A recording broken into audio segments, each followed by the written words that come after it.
Vamos ler 2 Timóteo, capítulo 3, versículo 14 ao 17. 2 Timóteo, capítulo 3, versículo 14 ao 17. O próprio subtítulo aqui de 2 Timóteo já é belo, né? Já serviria como um tema para mensagem, mas eu nem vi isso aqui. Eu li na época, 3, 14 ao 17. 2 Timóteo. O subtítulo é A Inspiração, Valor e Utilidade das Santas Escrituras, né? Tema belo. Diz assim: Tu, porém, permanece naquilo que aprendeste e de que fostes inteirado, sabendo de quem o aprendestes e de que desde a infância sabes as sagradas escrituras, que podem tornar-te sábio para a salvação pela fé em Cristo Jesus. Toda a escritura é inspirada por Deus e útil para o ensino, para a repreensão, para a correção, para a educação na justiça, a fim de que o homem de Deus seja perfeito e perfeitamente habilitado para toda boa obra. Essa série, na verdade, nós começamos no Rio há 2 anos atrás. Já tem 2 anos que a gente iniciou esses estudos lá no Rio sobre a Bíblia. Falamos da Trindade, falamos sobre a pessoa do Pai lá no Rio, a pessoa do Filho. Falamos um pouco sobre a obra de Jesus Cristo, a pessoa de Cristo. E em 2 anos nós estudamos só 4 aspectos da verdade. Porque o que a gente entende que a igreja, uma das características principais da igreja é que a igreja precisa ser fundamentada. Então, quando você inicia qualquer coisa em relação à igreja, não adianta você tentar começar do telhado. Ninguém começa uma obra no telhado, ninguém começa fazendo o telhado, ninguém começa de cima para baixo. Então, assim é a questão da igreja. Então, a igreja sempre deve iniciar pelas doutrinas centrais da fé cristã, o que é básico. O que os irmãos na igreja local precisam entender é aquilo que vai fazê-los ser fundamentados na fé. Então, a gente vai trabalhar, a princípio, didaticamente, 7 aspectos fundamentais da nossa fé. Ou seja, o que nós cremos? Como Pedro disse, se pedirem a razão da nossa fé, se perguntarem, o que vocês creem? Quem vocês são? O que vocês seguem? Ou como Judas, né? Judas chega a dizer que a gente precisa batalhar pela fé que uma vez foi nos entregue aos eleitos de Deus. Então a gente precisa ter noções claras de crença. Fé, não é fé da salvação, não é fé para ir para o céu. A gente precisa ter isso aqui, tá vendo a mesa? O que sustenta a mesa? A mesa aqui, você tem o quadrado, mas você tem 4 pés na mesa. Então a gente precisa de coisas que sustentam a nossa vida cristã, que vai durar mais de 10 anos, 20 anos, 30 anos, e nada pode nos arrancar dessas verdades. Quais são elas? Eu vou trabalhar 7, mas essas 7 ela pode se desenrolar, como no Rio, né, que já perduramos 2 anos com 4 verdades, que é a Bíblia, que hoje vamos tratar dela, que não dá para falar da Bíblia em 40 minutos, então a gente vai fazer um resumo, uma síntese, né, do que é a Bíblia como fundamento. Depois nós vamos trabalhar a doutrina da Trindade, que a maioria dos crentes hoje, Salão do Reino do Testemunho de Jeová, estão cheios de ex-batista, presbiterianos, congregacionais, Assembleia de Deus. Não estou falando de grupo que surgiu agora, não. São grupos cristãos que existem há pelo menos 500 anos nessa terra. Porque falta esse fundamento da fé sobre quem é o Pai, quem é o Filho, quem é o Espírito Santo. Primeira coisa que as seitas fazem é detonar a doutrina da Trindade. Os inicistas fazem isso, os modalistas fazem isso. E o terceiro aspecto que a gente vai tratar é sobre a doutrina do homem. Quem é o homem? né? O homem criado. Qual é a finalidade de Deus ter criado o homem? A quarta coisa é uma coisa que a igreja esqueceu. A igreja fala de felicidade, de paz, tranquilidade, mas não trata sobre o pecado. É uma doutrina. É a doutrina do pecado. O que é o pecado? A essência do pecado. As pessoas não sabem nada sobre o pecado. Então as pessoas vêm para ser felizes na igreja. A quinta mensagem a gente vai tratar mais especificamente da salvação.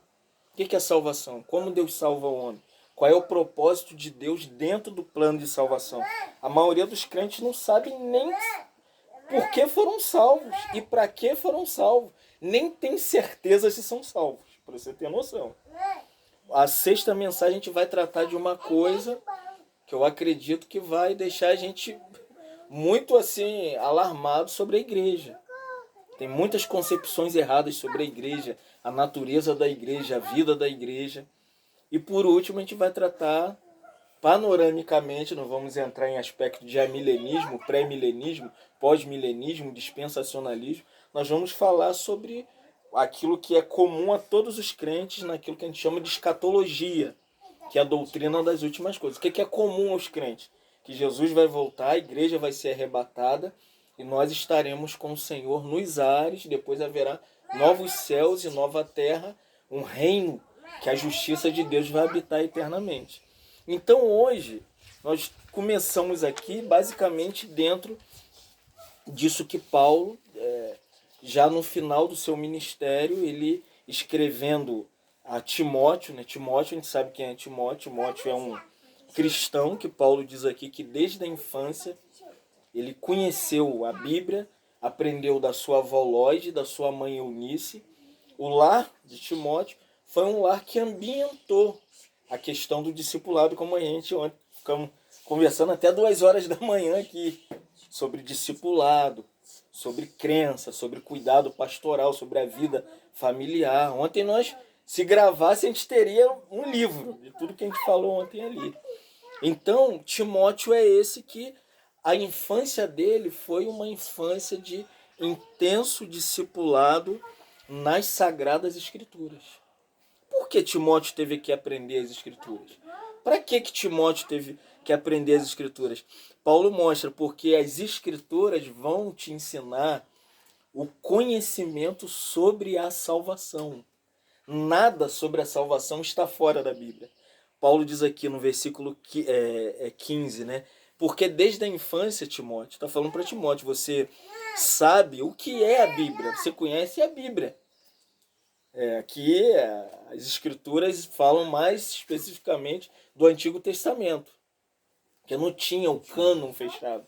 A Bíblia não era 66 livros com capítulos e versículos. Isso é, né, na pré-reforma, com Gutenberg, que cria-se a imprensa e cria-se a Bíblia, né? Aí você tem ali que os livros que foram incluídos e foram aceitos pela igreja. Aqui não. Mas Paulo trata as escrituras do Antigo Testamento como a totalidade das escrituras. Lindo, né? E aqueles escritos, a carta aos Gálatas já estava nas igrejas, alguma coisa dos evangelhos já estava nas igrejas. Mas o lindo é que Paulo diz assim, essa Bíblia que está aí na sua mão agora, olha isso aqui, pode te tornar sábio para a salvação pela fé em Jesus Cristo, irmãos. Entendeu? Por que tanto ataque para pessoas que têm o ministério da palavra? Pessoas que amam a palavra, que querem a palavra. Porque o único caminho para a edificação do povo de Deus, o fundamento básico da fé dos cristãos, é um ministério da palavra. Nada mais. Quer ver ministérios que o Senhor tem usado nesse período? Hoje, são homens que sustentam esses fundamentos. Mantêm esses fundamentos. Porque Paulo diz assim, Timóteo, toda a Bíblia, no grego a palavra aqui é biblos. O que é Bíblia? Aqui a palavra biblos significa no grego uma biblioteca. Não tem biblioteca? Quando você está estudando, eu lembro, né?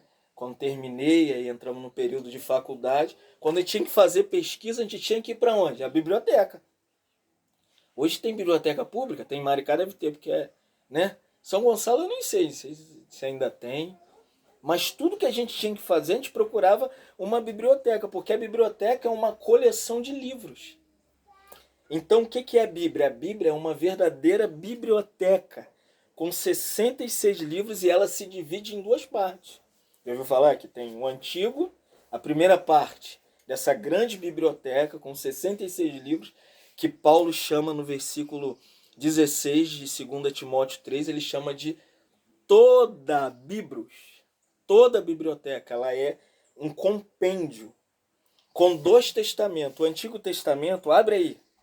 Vamos lá, vamos definir que a gente aqui não é uma mensagem expositiva. Aqui é para você abrir e entender o que é o Antigo Testamento. O Antigo Testamento vai lá no índice. Muita gente nunca nem abriu o índice, né? O irmão disse que quando ele falou dando estudo sobre abre-se no índice, aí o irmão falou assim: não, esse irmão não veio hoje não, irmão.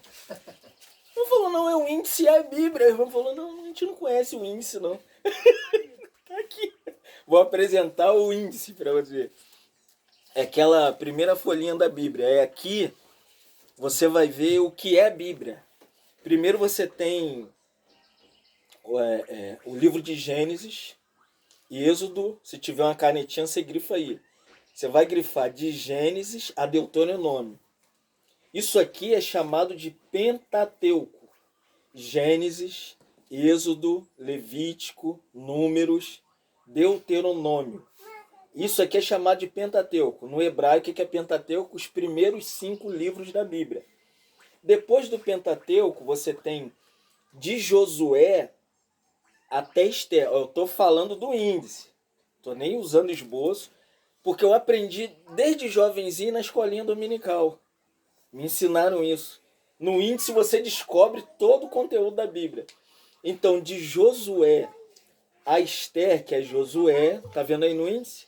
Juízes, Esther, 1 Samuel, 2 Samuel, Ruth, 1 Reis, 2 Reis, 1 Crônicas, 2 Crônicas, Esdras, Neemias, Esther. Esses são chamados, faz aí aquele conchete, escreve, são livros históricos. Esse aqui não é Pentateuco. Pentateuco é Gênesis a Deuteronômio. Josué a Esther vai contar a história, todo desenrolado da história, do plano de Deus na história da redenção dos filhos de Israel. Aí você tem 5 livrinhos que é chamado de livros poéticos. São as poesias de Deus para o homem.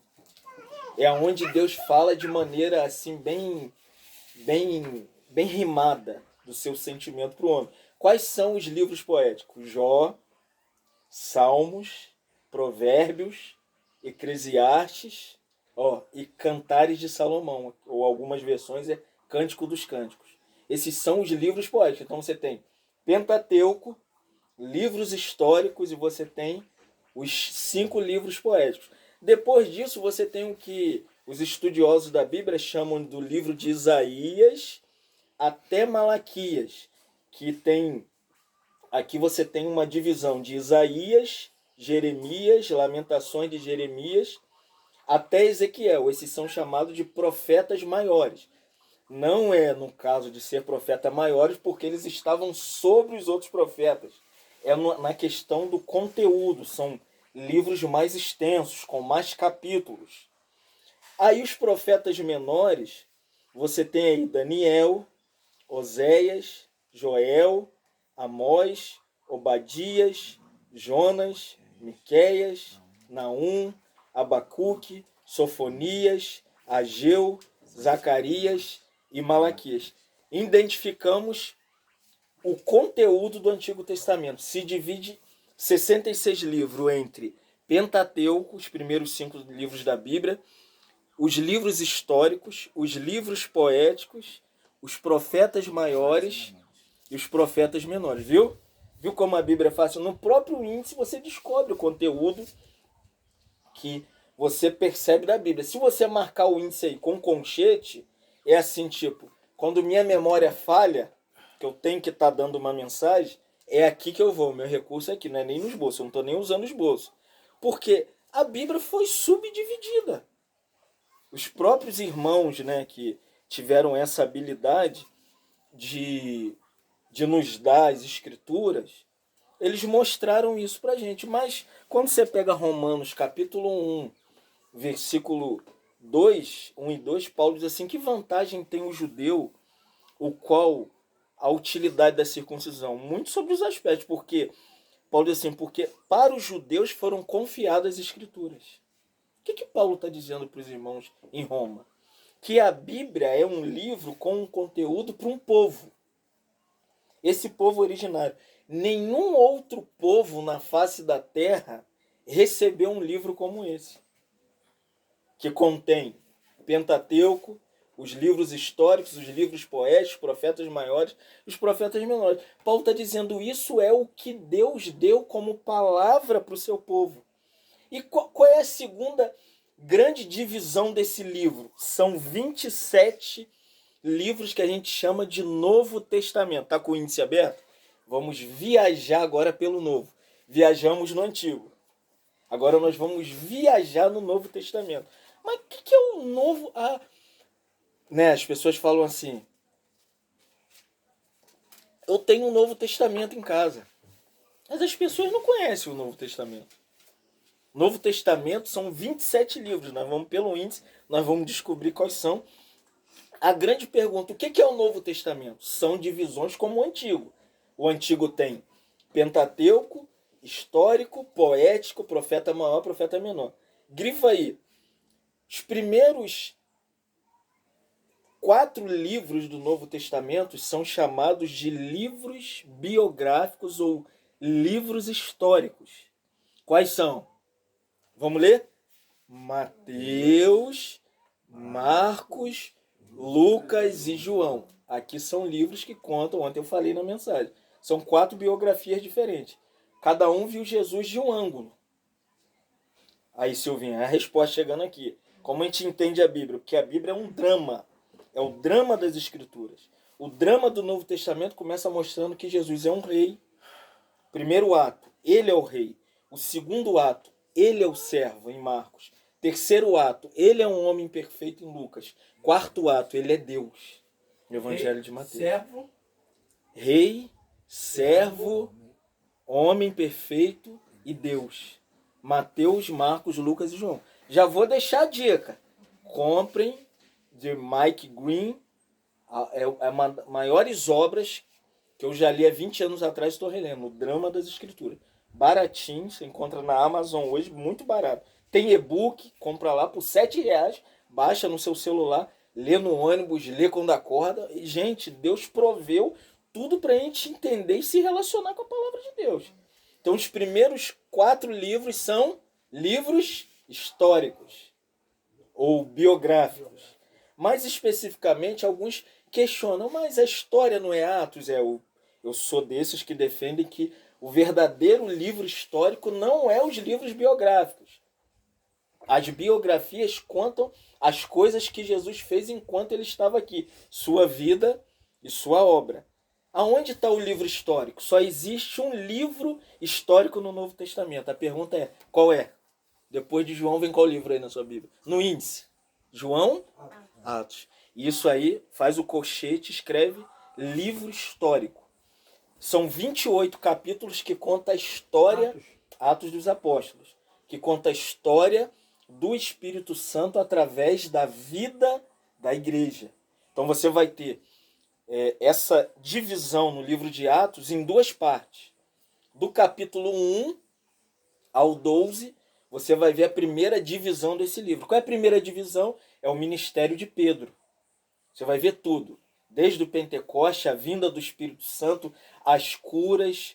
Você vai ver o início da igreja, você vai ver as primeiras disciplinas da igreja, você vai ver o surgimento do diaconato na igreja, você vai ver a primeira morte de um mártir, que é Estevão, na história da igreja. Você vai ver um homem que era um cachorro louco, que vai matando os crentes e perseguindo, ele encontrado no caminho de Damasco, ele salvo, Tiago maior morto. Você vai ver o surgimento do ministério de Paulo e Pedro some. No capítulo 12, Tiago morreu, Pedro deu linha. Essa é a primeira subdivisão do livro. Ato 1, o ministério de Pedro, o livro de Atos. Quando começa a segunda divisão do livro? Capítulo 13 até o capítulo 28. É o ministério de Paulo. Então você tem a primeira viagem missionária de Paulo, a partir do capítulo 14, a segunda viagem a partir do capítulo 13 ao 18. 13 ao 18, depois você tem a segunda viagem a partir do capítulo 19, e ali você vai encontrar Paulo já entregando o ministério a partir do capítulo 20, 22, 23, 24, ele dá o testemunho dele, termina encarcerado em Roma, pregando o evangelho da graça, o evangelho do reino. O que é esse livro? Livro histórico. Viu? Tá toda a história de Pedro e de Paulo. Do capítulo 1 ao 12, o ministério de Pedro. Do capítulo 13 ao capítulo 28, o ministério de Paulo. Aí a gente tem um outro ato que é lindo aqui, que nós chamamos de epístolas. Aí aqui tem alguns que discordam, que Paulo que escreveu as 14. Outros dizem que não, que tem a participação de Apolo. Eu defendo que foram as 14 epístolas escritas por Paulo. Quais são as 14 epístolas escritas por Paulo? Vamos lá. Romanos, 1 Coríntios, 2 Coríntios, Gálatas, Efésios, Filipenses, Colossenses, 1 Tessalonicenses, 2 Tessalonicenses, 1 Timóteo, 2 Timóteo, Tito, Filemon e Hebreus. Terminou. 14 epístolas de Paulo. E aí você tem as outras epístolas. Aí tem aqui, a gente estava conversando aqui no café da manhã. Por que Paulo escreveu tantas epístolas? Por causa do ministério dele. Então, quando você pega Paulo, ele é alguém criado aos pés de Gamaliel, tem uma porção maior, tem uma educação fundamentalista, era fariseu, ele era da tribo de Benjamim. Quando você pega o relatório que ele dá em Filipenses capítulo 3, ele mostra, olha, eu sou dessa constituição, eu sou nobre, eu sou da família de Saul, eu sou de uma tribo reconhecida. Então a capacitação de Deus para Paulo foi surpreendente. Quando Deus chama Paulo no caminho de Damasco, Paulo já era pronto, irmão.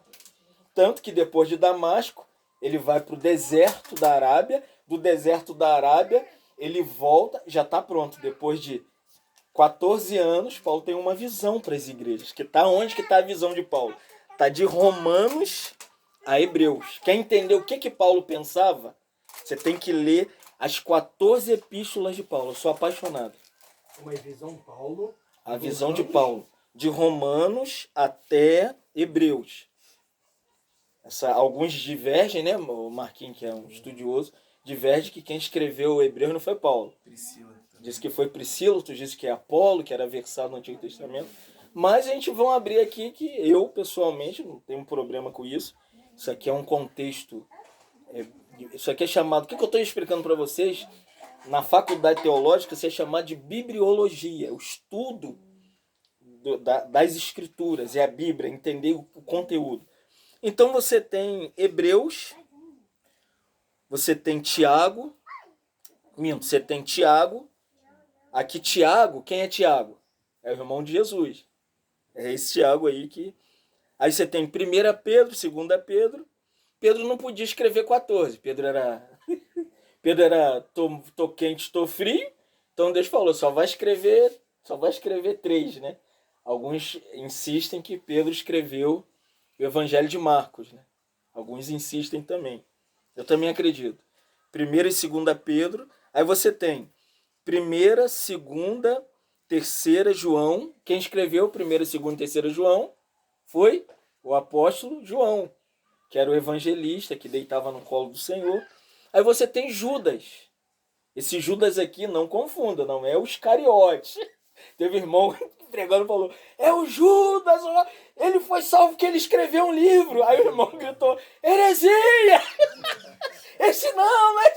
Ele, é verdade, irmão, me arrependo. Então não confunda, igual o Grêmio Paranaguá diz, né? Não confunda anão no mato com anonimato, não confunda o Judas apóstolo com o Judas que se extraviou e se suicidou. E Apocalipse não é epístola, entendeu? Alguém sabe o que é o livro de Apocalipse? Teologicamente é um livro de revelação ou profecia. Porque nele está contido tudo que João já viu, não é o que vai acontecer, não. E já está tudo aí.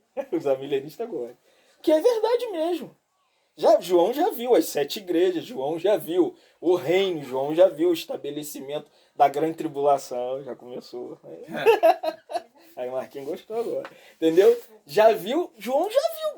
Você tá indo, João já viu que ela já desce do céu. Já tá tudo pronto. Entendeu? Então, o livro de Apocalipse é uma profecia. Entendeu? É aquilo que está desenrolando na história da igreja. Então, vimos. Agora vocês entenderam o que é o Antigo e o Novo Testamento? No índice nós descobrimos o que é Antigo Testamento e o que é o Novo Testamento. Então vimos, o Antigo tem 66 livros. Quais são esses 66 livros de Gênesis a Malaquias? Aí nós vimos a divisão. Vamos insistir nisso, por quê? Se vocês querem fundamentar os irmãos, vocês têm que levar os irmãos para esses livros. Não é esperar Fábio chegar aqui, não. Comece estudo bíblico. Se é no Antigo ou no igual o Marquinhos está fazendo. Não dou meu B dele lá, não. Ele pega, ele estuda Efésios, ele conduz, ele pega a confissão de fé, ele mistura a confissão de fé com carta aos Efésios. Não tem minha parte, não. Angra dos Reis me ligou agora falando, Fábio, nós estamos falando a mesma coisa, sem eu nunca falar com os irmãos. Aqui vocês estão vendo lá, né, na Marco da Costa Filipenses, os irmãos ali, eu não sei o que está vendo. Atos. Aqui a gente também entramos em Atos. Então, fica muito claro que a divisão do Antigo e do Novo Testamento é um caminho claro para a gente entender o que é o conteúdo da palavra de Deus. Mas a Bíblia, para onde a Bíblia aponta, irmão? A pergunta. O que a Bíblia quer mostrar para a gente? Hã? Amém. O foco, o drama das Escrituras não é mostrar história do Antigo Testamento, não é mostrar profecia do Antigo Testamento. A Bíblia é um livro sobre Jesus. O Antigo Testamento, Jesus é profetizado. Aonde estão as profecias sobre Jesus? De Gênesis a Malaquias. Se você quiser entrar nos dramas das Escrituras no Antigo Testamento, não perca o foco. Não é a história de Adão, de Eva, que caiu, aí Caim matou Abel, aí Caim foge da presença de Deus e cria uma cidade e bota o nome de Enoque e ali vem a descendência primeira. Não é nada disso, irmão. Esquece simplesmente o aspecto histórico. Mais na frente nós vamos ver como interpretar a Bíblia. Faz parte. Mas irmãos se perdem na história. Aí pega a Bíblia e fica falando de Abraão, Isaac, Jacó, já viu? Que os movimentos neopentecostais enfatizam tantos personagens bíblicos que eles não sabem que Gênesis, Êxodo, Números, Levítico, Deuteronômio apresenta quem? Cristo, amém, irmão? A base do Antigo Testamento é Jesus. Os evangelhos não é sobre a história de Jesus, é sobre ele. A pessoa dele, a obra dele. Quando você pega o livro de Atos, Jesus, ele não é explicado. Você não percebeu, não? O primeiro sermão didático do Novo Testamento, Pedro não fala assim, gente, vamos sentar que eu vou explicar as Escrituras. Por quê? A história de Atos não é sobre a Bíblia, é sobre Jesus. Pedro começa logo no capítulo 2, versículo 22 a 24, dando um sermão que não aponta para as Escrituras. Ele vai falar do livro de Joel depois. Porque se ele está apresentando a pessoa de Cristo, ele tem que falar da onde ele está tirando a fonte. Ele fala, mas ele começa assim, vocês mataram Jesus. Ele era um homem justo. Ele era um nazareno. Vocês crucificaram um homem justo. E o povo está olhando. Ele não vai explicar a Bíblia, não? Porque a essência de Atos não é as Escrituras, é Jesus, entendeu? Jesus é o centro da mensagem de Pedro no dia de Pentecostes. Não é a história sobre Jesus. Ele vai puxar o povo para entender quem é Jesus. E as epístolas que nós vimos aqui, o que são as epístolas? De Romanos a Judas. As epístolas do Novo Testamento, elas falam sobre quem? O que as epístolas explicam? Jesus. Jesus é explicado. Em Atos, Jesus é pregado. Por quê? Atos é o surgimento de quê? Da igreja. Se surge igreja, tem que explicar e botar pés na mesa. Tem igreja. E agora, o que a gente faz? Atos 2:42. E perseveravam no quê? Na explicação sobre ele. Enquanto a igreja vai surgir, ele é pregado. Quando a igreja surge, ele é explicado. Vocês estão entendendo? Então não confunda. Tem gente que quer explicar quando é para fundamentar. Tem gente que vai explicar quando é para pregar. Aí a pessoa fala assim, isso é pregação ou é explicação? Se a igreja vai surgir, prega sobre Jesus. Se a igreja já existe, explica. Entendeu? Quando a igreja vai... Por isso que tem gente reunindo que fala assim, não entende o que ele está falando. Que ele não é mestre. E se a igreja existe, precisa dele, que tem a mestria. Precisa de você. Precisa do Valdeci, que tem mestria. Se lembra da nossa conversa ontem? Léo sentou, eu falei. Léo era mestre lá no grupo que ele veio. Ele pensou que eu ia falar, senta no canto e vem aprender. Se existe igreja, Jesus tem que ser explicado. Epístola é a explicação. Romanos explica sobre Jesus. O que ele veio fazer, qual é a obra dele. Paulo gasta pelo menos 16 capítulos falando sobre o quê? Explicando doutrina. 1ª, 2ª Coríntios, o que Paulo vai fazer? Explicando doutrina. O que Paulo vai fazer para as igrejas da Galácia, Icônia, Antioquia da Pisídia? Ele vai explicar o quê? Doutrina. Quando ele vai falar para Filipos, Efésios, ele vai explicar o quê? Doutrina. Quando ele vai falar para a igreja de Colossos, porque é a igreja. Atos não se explica. Você tem que engolir o negócio. Desce, já viu? Desce redondo. Aqui descia quadrado, filho. Porque quando a igreja vai surgir, é acusação. Você é pecador, matou Jesus. Irmão, se surgiu a igreja, para de atacar os outros. Surgiu a igreja, é tipo, antes do filho nascer, que Karina tem que tomar vitamina. Não pode subir a escada correndo. Quando o filho nasce, não vai ficar explicando, não vai ficar pregando para Karina sobre maternidade. Agora ela vai viver a maternidade. Ela vai praticar a maternidade. Então Paulo explica e aplica. As 14 epístolas são isso. Então por quê, irmão? Deu para entender? As epístolas explicam.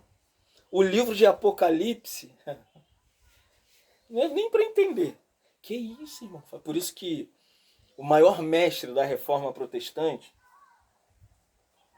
quando indagado, por que ele não escreveu um comentário sobre o livro de Apocalipse? Foram em Genebra conversar com João Calvino. Você tem todas as cartas do Antigo e Novo Testamento. Cadê o livro de Apocalipse, que é um livro de profecia? Aí Calvino disse assim, quem falou que é só profecia? Falou, mas você não vai dar nem... Porque Calvino não escreveu nenhum livro, você sabia disso? Quem sabia? Ele pregou. Imagina, hein? O cara pregou. Todo antigo. Quando chegou em Apocalipse, ele falou, eu não vou pregar sobre Apocalipse. Porque Apocalipse não é nem para ser pregado. Apocalipse é a nossa eterna esperança bendita que nós estamos aguardando Jesus voltar. É isso que Apocalipse fala, irmão. Apocalipse é uma esperança bendita que começa dizendo como? Como que começa dizendo? Que ele vai voltar. Escreve em livro.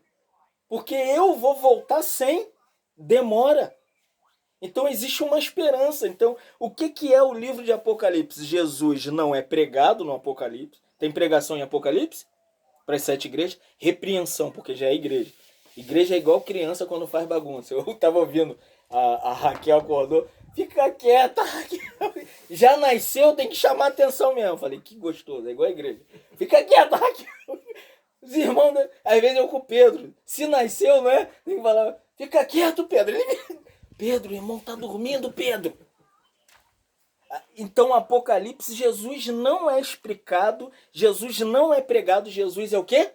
Esperado. Qual é a promessa para a carta a Filadélfia? Eis que venho.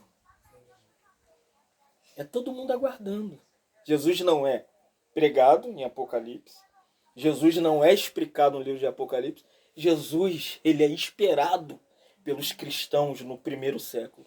Logo ali, após a morte do João, a história da igreja, né?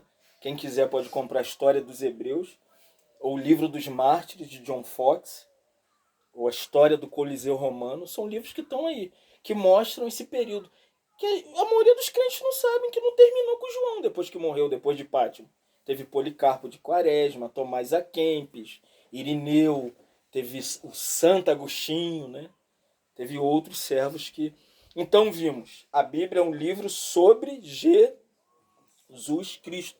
A grande pergunta, e agora? Se a Bíblia é um livro sobre Jesus, ele teve que ser escrito. Quem escreveu a Bíblia, irmão?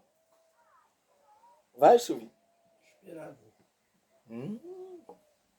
Onde está isso? Nós lemos 2 Timóteo, capítulo 3, versículo, vai, versículo 15. Como que diz? Toda escritura é inspirada. Só que para sua, versículo 16. Só que para sua crença ficar mais forte, ele não é só um livro inspirado.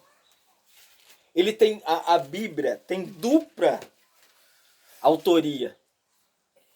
Eu estava dando aula no seminário da Assembleia de Deus em Paraty, aí falando sobre bibliologia, aí o irmão falou assim, não, cuidado com isso, irmão. Não, a Bíblia é um livro com dupla parte. Tem Deus e o homem. Deus sopra... Gente, não foi num quarto escuro, não. Deus não anulou a consciência dos apóstolos quando escreveram o Novo Testamento e nem quando inspirou. Quem escreveu o Pentateuco? Moisés. Deus não anulou a personalidade deles. Então, o que houve? Houve uma questão que a teologia chama de inspiração. O que é a inspiração das Escrituras? O que a gente precisa crer? Há um segmento no nosso meio, com homens que são ávidos pela internet. Você ligou o YouTube, já caiu os vídeos deles. E é milhões. É Ed René Kivitz, Caio Fábio, Neil Barreto, que caiu em pecado agora. Não, porque eles negam a inspiração da Bíblia. Eles não acreditam nesse texto que Paulo está dizendo. Eles dizem não. Deus não ia perder tempo inspirando homens pelo Espírito dele, não. Foi homens normais que pegaram, num dia de sol, eles amanheceram e resolveram escrever o que estava na cabeça deles. Tipo, quando fala de pecado em Romanos 1, eles falam não é pecado, não. A explicação do capítulo 13, não, aquilo ali Paulo não está falando de pecado, não. Isso é um contexto do primeiro século, deturpando as escrituras. Por isso que Ed René, o herético, foi expulso da Convenção Geral das Igrejas Batistas Brasileiras. Porque ele disse que a Bíblia tem que ser reescrita para se adaptar ao homossexualismo, ao lesbianismo, aos caras que gostam de beber cachaça, que fuma maconha. Não, irmão. A igreja não precisa se adaptar à sociedade. É a sociedade que tem que submeter a autoridade das escrituras. Por isso que Paulo usa a expressão grega theopneustos, significa que o sopro da boca de Deus, ruá. A mesma expressão para sopro é usada na criação do homem. Deus criou primeiro dia, segundo dia, terceiro dia, quarto dia, quinto dia. Na segunda parte do sexto dia da criação, Deus pegou o homem do pó da terra, formou um boneco e soprou o seu fôlego. Levanta esse livro aí. Sabe o que está aqui? É o fôlego, irmão. Por isso, já percebeu? Você está em desespero, aí você está ali, de repente você abre o Salmo 33, versículo 6, Davi inspirado pelo ruá, pelo sopro, o theopneusto de Deus. Ele diz assim, os céus por sua palavra se fizeram e pelo sopro da sua boca todas as ordens celestiais. Você tem noção, irmão, que esse livro já livrou milhares de pessoas da morte. Ela lia esse livro, inspirava o coração dela. O que esse livro diz? Crê no Senhor que será salvo tu e a tua casa. É uma promessa? Então ora. Está aqui. Aonde está meu apoio? Agora, né, como um bom calvinista, nós cremos que nossos filhos fazem parte da família da aliança. Por isso que ele está onde? Seus filhinhos estão onde? Está no céu. Entendeu, irmãos? Porque a promessa está na palavra. A palavra é inspirada de Deus. E se Deus diz, eu creio. Ah, mas o irmão falou assim. Um irmão contou que um liberal foi para o seminário e aí falou, estou proposto a negar a autoridade das escrituras. Aí o irmão perguntou, tá bom, então como é que se interpreta? A passagem dos filhos de Israel ali, quando passaram, né, o mar vermelho que se abriu, ele falou, é natural. É natural que nada aconteceu. Aí o irmão falou, é verdade. Aí viu Crasse, ele acredita que nada aconteceu ali. Aí todo mundo falou, não, foi uma água rasinha que dava no tornozelo dos filhos de Israel. Aí o irmão falou, tá bom, professor, então deixa eu fazer uma pergunta para o senhor. Então o verdadeiro milagre das escrituras é real, porque afogou o exército de Faraó. Aí todo mundo falou, é verdade, a Bíblia é a Bíblia. Se é pela canela, irmão, isso foi numa aula com o John MacArthur. Entrou um liberal para tentar questionar, e John atacou ele e falou, então, você está errado, porque até nisso as escrituras é inspirada por Deus. Então, quando você abre Atos 27:15, essa mesma palavra que é usada em 2 Pedro 1:20 e 21, que Pedro falando para a igreja, né? No primeiro século, a igreja que está dispersa, Pedro ele fala do sofrimento, a necessidade de aprender o que é o sofrimento, entendendo que o sofrimento vai produzir crescimento. Capítulo 1 de 1 Pedro, o capítulo 2, fala justamente disso. Que nós recebemos de quê? De Deus para salvação. Deus te deu tudo, toda a possibilidade, não só de salvar, mas também de crescer. Então Pedro mostra um panorama. Aí ele fala para casais, no capítulo 3, o capítulo 4, fala sobre família, que eu até preguei lá na Cláudia, naquele evento sobre família aqui. E Pedro vai tratar do ministério. Só que houve algumas coisas entre os irmãos que os irmãos falaram, Pedro, da onde que vem a autoridade da igreja? Pergunta é essa. Da onde que vem a autoridade da igreja? Mas o que é mais interessante é esse texto de 2 Pedro 1:20 e 21, porque Pedro vai provar a autoridade da igreja. Ele diz assim, sabendo primeiro, irmãos, que nenhuma interpretação do Antigo Testamento, de qualquer livro que já havia entre os irmãos da igreja primitiva, ele diz, ninguém ficou num quarto escuro procurando iluminação espiritual. Isso aqui é um alerta pra gente. Ele falou, ninguém ficou num lugar, não. Ali em êxtase, perdi a consciência, perdi a volição, a minha emoção ficou fragilizada, não. Olha o que Pedro vai dizer, ele diz assim, ponto vírgula, porque nunca jamais qualquer interpretação da Bíblia vem de vontade humana. Nada desse livro. É uma interpretação nossa, num quarto escuro, que a gente fica ali no zênite ou no zen. Pedro vai explicar de onde que vem, entretanto. Homens santos. Olha a expressão que Pedro vai usar ali assim. Falaram da parte de Deus, ele usa a expressão grega para mover. Hoje é tão comum, né, o mover do Senhor. Deus está se movendo, eles nem sabem o que estão falando. Essa palavra grega é pheneromoi, significa ser carregado, ser empurrado. Quando Paulo, na terceira viagem missionária, Paulo estava preso e Paulo estava dentro de um navio mercante, que Paulo tinha que chegar a algum lugar e, de repente, eles estavam indo. Aí houve um furacão, que na época era chamado de Euroaquilão. Era um vento, tipo aqueles furacões que tem nos Estados Unidos, que vai aquelas costas da Califórnia que não sobra nada. E de repente Paulo está ali naquele navio, e Atos 27:15, o Euraquilão de Lucas, né, que escreveu o livro de Atos, diz assim, e o navio que Paulo estava foi arrastado com violência. É a palavra que Pedro vai usar para mover. Em Atos capítulo 27, versículo 15. O que a escritura como que ela foi escrita? Eles foram arrastados.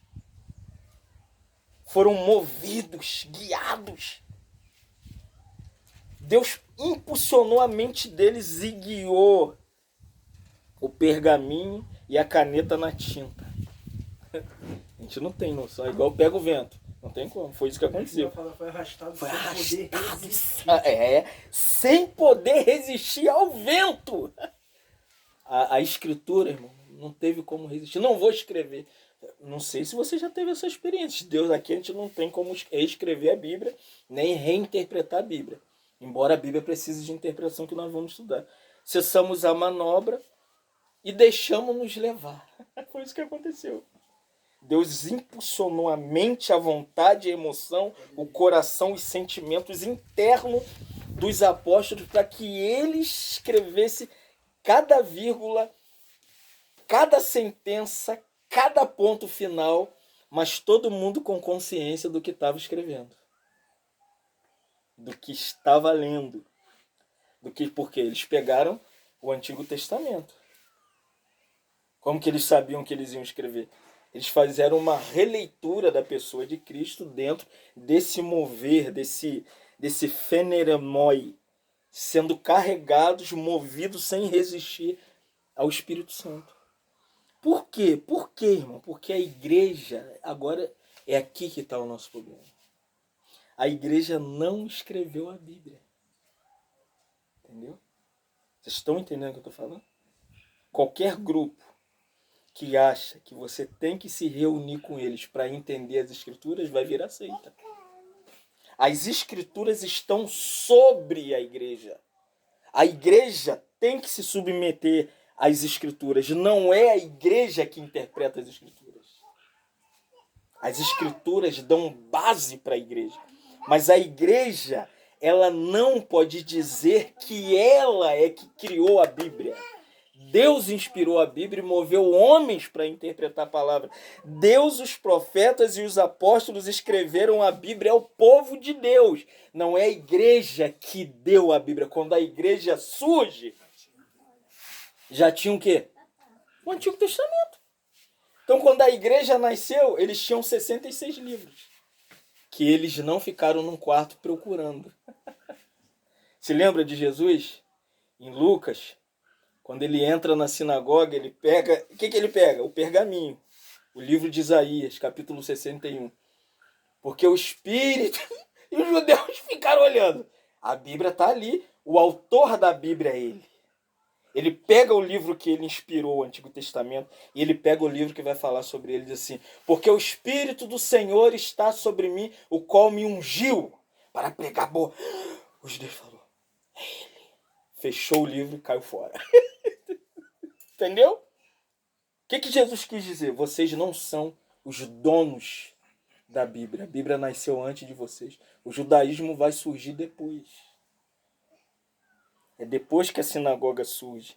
É depois que a organização visível da igreja surge. Então, o que a gente precisa entender com isso? Que a igreja não tem autoridade para... aí que as seitas surgem. Já percebeu que toda seita tem interpretação da Bíblia? A Testemunha de Jeová, qual é a interpretação da Bíblia deles? Tradução do Novo Mundo. Eles dizem que Deus inspirou Charles Taze Russell em 1820 para interpretar a Bíblia, porque a Bíblia precisa da interpretação da igreja. Não. O que é a Reforma Protestante em 1500?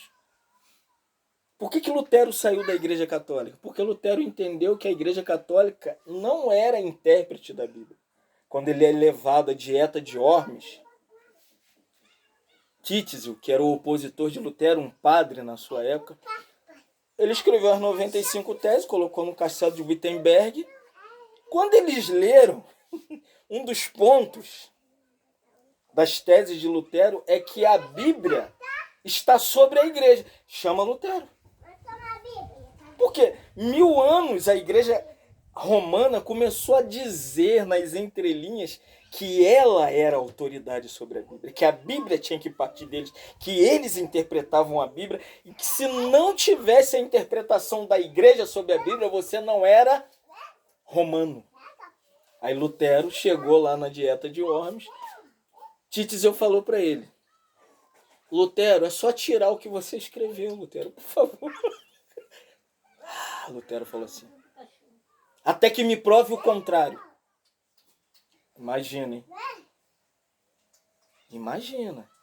Aí Lutero disse assim: até que me prove o contrário, eu fico com as escrituras porque as escrituras estão sobre a igreja. Herético! Entendeu? E hoje nós somos assim ainda. Se não passar por aquele grupo, não é irmão. Que ali está a interpretação da Bíblia. Lá não pode ter outra interpretação. Aqui não pode ter outra interpretação, que a interpretação da Bíblia é uma só. Qual é a interpretação da Bíblia? Jesus! O Verbo encarnado. O Verbo encarnado. Então, sobre o que a igreja está? Ela não está interpretando a Bíblia. Entenda, Efésios 2:20 diz assim: nós estamos edificados sobre o fundamento dos apóstolos e profetas, sendo ele mesmo, Cristo Jesus, a pedra angular. A questão toda é que temos hoje a Bíblia interpretada pelos apóstolos que andaram com Jesus, os profetas do Antigo e Novo Testamento, é isso que Efésios 2:20 quer dizer. Mas a questão, pega esse livro. Como a gente vai ler esse livro? Como? Deus deu homens com dons à igreja para nos ajudar a interpretar esse livro. Efésios 4:11-12, Paulo dizia: ele mesmo concedeu uns para apóstolos, profetas, evangelistas, pastores e mestres, com vista ao aperfeiçoamento dos santos para o desempenho do seu serviço para a edificação do corpo de Cristo. Então, da onde hoje nós temos a interpretação da Bíblia com pessoas que têm capacidade espiritual, irmãos? Que tem entre vocês. Quem interpreta a Bíblia se não temos apóstolo vivo e nem profeta vivo? Evangelista. Quem evangeliza pode interpretar as escrituras. Quem pastoreia pode interpretar as escrituras. Quem ensina pode interpretar as escrituras. Então nós temos 3 ministérios na igreja local que é visível para a edificação e o aperfeiçoamento dos irmãos, que são os que evangelizam, que são os evangelistas, são os que pastoreiam, que são os pastores, e são os mestres, os que ensinam. Então, quando você pega a Bíblia, Fábio, como que eu posso entrar nas Escrituras? Eu vou te mostrar 3 coisas para você interpretar as Escrituras. Ela tem que ser lida literalmente, como está. Então respondeu Bildade, o suíta. Não, o Bildade, ele estava num lugar aí, no hebraico. Não, Bildade é uma pessoa, ele estava num lugar, ele era suíta. Literal mesmo. O que é a explicação literal? É segundo o que está escrito. No princípio criou Deus os céus e a terra. Fala o que está escrito. Para de ficar inventando modinha para mostrar cultura, para ficar mostrando coisas que ninguém vai entender. Irmão, fala como está. Quer ver? Quando você pega Lucas 1:31-33, diz assim, vou perguntar, interpreta isso aqui para mim. Se você não interpretar aqui, vamos acabar agora. Vocês vão ter que interpretar isso aqui, eu não vou interpretar nada. Vai lá. Eis que conceberás a virgem e darás à luz um filho, a quem chamarás pelo nome de Jesus. Ele vai ser grande, filho do Altíssimo, Deus o Senhor, vai dar o trono de Davi, que é o seu pai. Ele vai reinar para sempre na casa de Jacó, e seu reino não vai ter fim. Isso é uma profecia sobre o nascimento do Senhor, quando ele nasceu. Interpreta, Marquinhos, esse texto. O que o texto quer falar? Ele é literal. Ele vai ser de uma Virgem Maria. Mas o quê? Ele é o próprio Deus. Ele é o próprio Deus. É assim que é o texto. Não precisa ficar razoável, entendeu? Para trazer uma contracultura, não. Fala que é um menino que nasceu de uma virgem, nasceu em Belém, o menino é Jesus e ele viveu entre nós, literalmente. Quando você lê a Bíblia, interprete ela como ela é. Ela ela já está, se tu for ver, ela já está se interpretando. Ela se Quando tu interpreta. lê pausadamente, você já entende. Os Então, homens que inventam. Os homens ficam inventando moda. Segunda maneira de interpretar a Bíblia é como ela foi escrita dentro do contexto literal. O que é isso? É chamado a história daquele contexto que ela foi escrita, da época, o momento para que foi escrito. Então, quando você faz isso, você não fica inventando moda, pegando uma cultura que é lá do primeiro século, que só era para Corinto, e trazer para a igreja. Não vou nem falar o que é. Que está no capítulo 11 de 1 Coríntios. Quem lê, entenda. É uma cultura histórica naquela época, naquela cidade, que não valeu para Éfeso, não valeu para Filipos, não valeu para Colossos. Irmão, a Bíblia, ela é um livro literal que conta uma história para um povo daquela época. Por isso que quando Paulo vai falar de casamento, ele não mostra como as filhas das irmãs têm que casar em 1 Coríntios 7. Ele falou, se tá solteiro, não casa, você vai ter que ajudar a sua esposa, vai sofrer com ela, vai ter que acordar de madrugada com o filho. Não casa, mas ele não mostra qual é a forma do casamento, porque é um contexto cultural do primeiro século. O casamento judeu leva uma semana. O nosso, a gente quer logo casar para contrair matrimônio brasileiro. Casa logo. A gente fala, casa logo no civil. Aí a mulher fala, eu queria fazer. Não, bota roupa branca não, vambora. Já vai para... Na cultura judaica, meu irmão, o cara tem que ficar dançando, tocando tamborim. Cultura histórica. Então não confunda o contexto histórico para aquela época, para aquele momento, ao olhar para o texto das escrituras. Tipo, o irmão falou assim, agora ele é famoso, o nome dele é René Terranova. Olha como que se surge uma falsa doutrina. René Terranova leu que Jesus, com uma semana de nascido, foi e cortou o prepúcio. Aí ele falou, ó, tá vendo? Tá nas escrituras. Começou a circuncidar a galera do G12. Aí os velhos, já tem 30 filhos, vou cortar o prepúcio não. Sai fora, rapaz. Não, tem que para ser da MIR, Missão do Interior de Restauração, em Manaus. Eles têm 100 mil membros. E tem que cortar o pintinho. Por falta de interpretação histórica. É o período em que Jesus nasceu. Ele é judeu. E na prática, todo judeu... Como que eu vou falar para os irmãos aqui cortar prepúcio? Isso é contexto histórico para Abraão, Isaac, Jacó. Jesus é judeu e vem da tribo de Judá. Irmãos, hoje nós temos uma loucura na igreja brasileira. Porque não interpreta a Bíblia literalmente e nem no contexto. Inclusive a gente, que eu não vou falar aqui o que é. Que todo mundo sabe. Todo lugar que chega quer trazer aquilo para aquele lugar. E rebenta, porque quem não está dentro daquele contexto não entende, porque é um contexto histórico. Como cortar o prepúcio. O contexto histórico era tão brabo que os fariseus ficavam observando Jesus. Aí falaram assim, por que, Senhor? Os seus discípulos comem sem lavar a mão. Aí Jesus, vocês não conhecem o contexto histórico? De 1 e 2 Samuel, esse homem, ele era rabino. Você lembra do que Jesus era chamado? Rabi, Rabone. Ele era intérprete das escrituras do Antigo Testamento. Falou, vocês querem questionar? Fariseus, é um contexto histórico. E dentro da história, Davi quebrou um paradigma. Quando ele chegou num lugar, ninguém acolheu, ninguém deu comida, ele foi lá e não lavou a mão. Uma hora?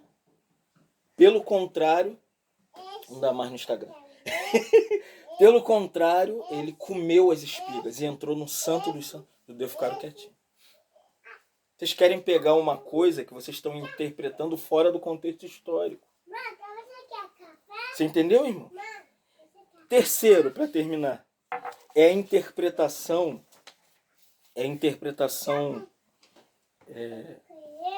gramatical. O que é gramática? É a busca pelos originais da palavra. Isso tem muito a ver com o mestre. Quem é o mestre?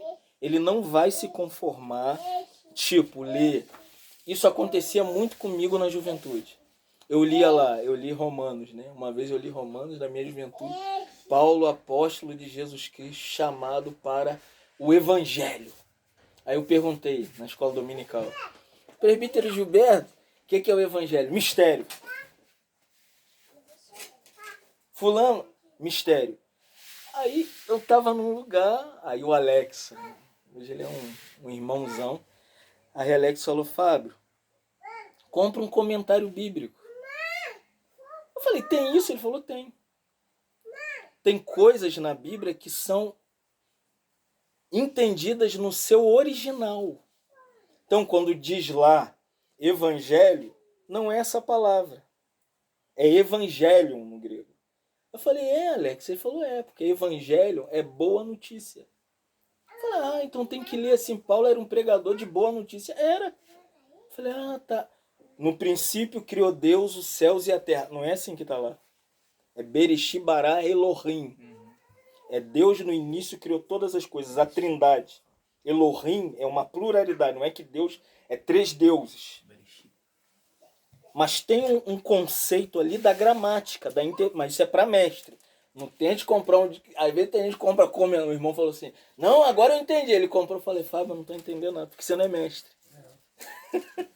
O mestre, ele vai ler, ele vai interpretar, a igreja vai entender. Vai falar, caramba, eu nunca tinha visto isso. Já viu que a gente fala assim? Caramba, de onde que ele tirou isso? Então, para nós estudarmos a Bíblia, a gente tem algumas ajudas. Para entender a história. Irmão Fábio, o que eu faço? Compre dicionário bíblico e manual bíblico. O dicionário vai lá nas palavras das escrituras. Céu, você vai entender o que é céu. Reino, você vai entender o que é reino. Novo céu e nova terra, você vai entender o que... E um dicionário bíblico vem de A a Z. Tem toda a interpretação, eu indico, né? Um dos melhores, vou indicar todos eles, o John MacArthur. MacArthur é um perito no Novo e no Antigo Testamento. O missionário bíblico de John MacArthur. E manuais bíblicos. Você vai no site da Vida Nova, bota manual bíblico. O manual bíblico mostra o aspecto histórico daquela época, aquele período, a história daquele povo, o povo de Israel, um período tal, período X. Você vai entender que se Deus te chamou para o ministério da palavra, você precisa ter um dicionário, você precisa ter um manual bíblico e, para quem prega, precisa ter comentário bíblico. Não fique dentro do quarto assim, Deus, fala comigo, me inspira. Ele não vai fazer isso. Não, comentário bíblico mesmo. Eu nem a favor porque é muito resumido. Você pega a Bíblia de Estudo de John MacArthur, é muito resumido. O que você precisa comprar? Ele custa R$180. Ficou tão barato porque é muito divulgado. Comentário bíblico de John MacArthur, de Gênesis, Apocalipse. É o maior que tem. É o que eu uso. Para qualquer o homem é um, mas se você gosta de profundidade, tem comentário bíblico de João Calvino, tem comentário bíblico de o Irseb, tem comentário bíblico de R.C. Sproul. Vou até indicar alguns arminianos. Vou até indicar um bom, Meyer Perman. Entendeu? É um gigante entre os assembleanos, são muito usados. Não tem nenhum problema. Você não está aqui sustentando calvinismo nem arminianismo. Mas se você tem um segmento bíblico, você pode, eu tenho. De vez em quando eu leio lá e até uso. Então a gente precisa ter pelo menos um dicionário bíblico, um manual bíblico e um comentário bíblico. É o mínimo para você interpretar a Bíblia. Literalmente, historicamente e gramaticalmente. Literalmente como está escrito. Historicamente é para aquele período e talvez que não sirva para esse período. Entendeu? E gramaticalmente é o original das escrituras. Que ela foi escrita o Antigo Testamento em hebraico. E o Novo Testamento no grego. Tem até, se você gosta de mais profundidade, eu tenho em casa o comentário interlinear da Bíblia, Antigo e Novo Testamento. Mas você tem que aprender a ler hebraico e ler grego, né? Aí hoje tem o Google Tradutor, que você bota lá a voz, Às vezes eu não entendo nada, eu boto a mão, mas não estou entendendo nada. Repito 100 vezes. Então, deu para os irmãos entender um pouquinho? Né? O conteúdo da Bíblia, o que é a Bíblia. A Bíblia é inspirada, a Bíblia é um livro para ser lido, a Bíblia é um conteúdo enorme que nos capacita e ela é para ser estudada como ela foi escrita, literalmente, historicamente e nos originais, gramaticalmente. Então, próximos estudos, daqui a um mês, né? Nós vamos entrar sobre a Trindade. Primeira mensagem, Deus, o seu ser, sua pessoa, sua obra criacional. Depois nós vamos ter outra sobre o Filho, depois outra sobre o Espírito Santo, sobre a natureza do homem, a natureza do pecado, a natureza da salvação, a natureza da igreja e a famosa escatologia. Essa eu vou deixar para o Marquinhos. Ele estava discipulando aqui o Valério. Amém, irmãos? Então que o Senhor nos dê graça para a gente continuar a ajudar os irmãos. Te louvamos nessa manhã pelo teu caminho, pela palavra do Senhor, que ela é a palavra que o Senhor nos deu para nos conduzir como igreja. Não nos deixe perder o amor pela palavra, o desejo pela palavra, o guiar da sua palavra. Senhor, queremos crer que a sua palavra foi inspirada pelo Senhor, interpretada por homens movidos e guiados pelo teu Santo Espírito, que chegou a nós. Obrigado, Senhor, pelas Escrituras. Hoje vemos muitos homens que não crê mais na sua palavra, que abandonaram as Escrituras, Senhor. Tem misericórdia do seu povo. Faz que haja um renascimento entre nós de uma paixão pela Bíblia, uma paixão pela tua palavra. Ó Deus, nos inspira, Senhor, que essa palavra inspire o coração dos irmãos que estão aqui e também alcance muitos que vão ver essa mensagem, Senhor. Fala ao seu povo, Senhor, que nós oramos nessa manhã tarde, em nome de Jesus.